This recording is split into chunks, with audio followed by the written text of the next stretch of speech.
কামৰূপৰ বংঘৰত ৮ দিনীয়াকৈ অনুষ্ঠিত হৈছে বিহু কৰ্মশালা। বংঘৰ সমন্বয় যুৱ ঐক্যমঞ্চৰ উদ্যোগত অনুষ্ঠিত হৈছে এই ৮ দিনীয়া কৰ্মশালা। বিশিষ্ট সমাজসেৱক কেশৱ কলিতাই ফিতা কাটি আনুষ্ঠানিকভাৱে এই কৰ্মশালাৰ উদ্বোধন কৰে। অঞ্চলটোৰ ২ শতাধিক নাচনী ঢুলীয়াক এই বিহুৰ প্ৰশিক্ষণ দিয়া হয়। বিহুলৈ মাজত মাত্ৰ কেইদিন থকা সময়ত সমগ্ৰ ৰাজ্যৰ লগতে বংঘৰত দেখা গ'ল উদুলি মুদুলি পৰিৱেশ। অসমৰ কেইবাগৰাকী সুদক্ষ ঢুলীয়া নাচনী প্ৰশিক্ষকে প্ৰশিক্ষণ প্ৰদান কৰে।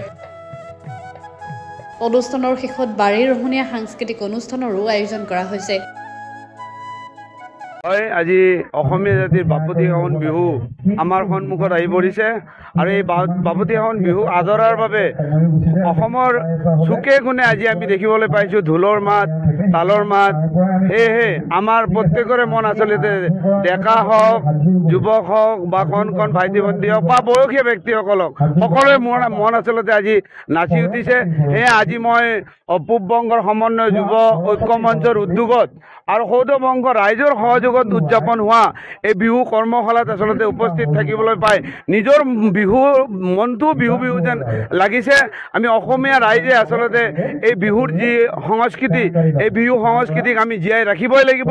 কাৰণ আমি জাতি জীয়াই ৰাখিবলৈ হ'লে ভাষা আৰু সংস্কৃতিক আমি জীয়াই ৰাখিব লাগিব।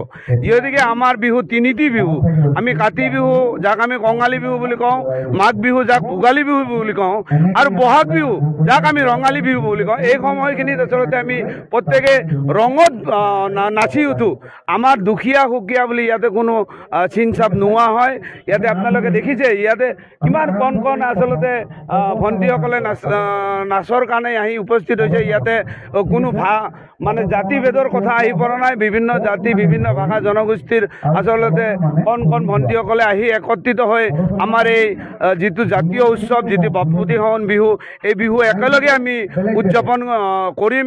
তাৰ বাবে আজি আচলতে আখৰা, এইটো আচলতে আখৰা আৰম্ভ হৈছে আৰু ১ বহাগ অৰ্থাৎ ১৫ এপ্ৰিলৰ পৰা সমগ্ৰ অসমত আপোনালোকে দেখিব যে মানে আমাৰ বিহুৱে আমাৰ যিহেতুকে মাননীয় মুখ্যমন্ত্ৰী ইতিমধ্যে বিহুক গিনিজ বুক অফ ৰেকৰ্ডত নাম সন্নিৱিষ্ট কৰিবলৈ সক্ষম হৈছে। এই সমগ্ৰ অসমে আচলতে বিহুত নাচি উঠিছে আৰু আগন্তুক দিনতো আচলতে অসমীয়াই আৰু গৌৰৱ কৰিবলৈ সক্ষম হ'ব। যিহেতুকে আমাৰ মাননীয় মুখ্যমন্ত্ৰীয়ে সমগ্ৰ অসমতে আগবঢ়াই লৈ যাব পাৰোঁ। তাৰ বাবে আচলতে মই আজি ইয়াতে উপস্থিত হ'বলৈ পাই নিজক ধন্য মানিছোঁ। পূব বংশৰ সমন্বয় যুৱ ঐক্য মঞ্চৰ উদ্যোগত আমি সদৌ বংশবাসীয়ে আমি ৮ দিনীয়াকৈ কাৰ্যসূচী ৰাখিছোঁ বিহু কৰ্মশালা।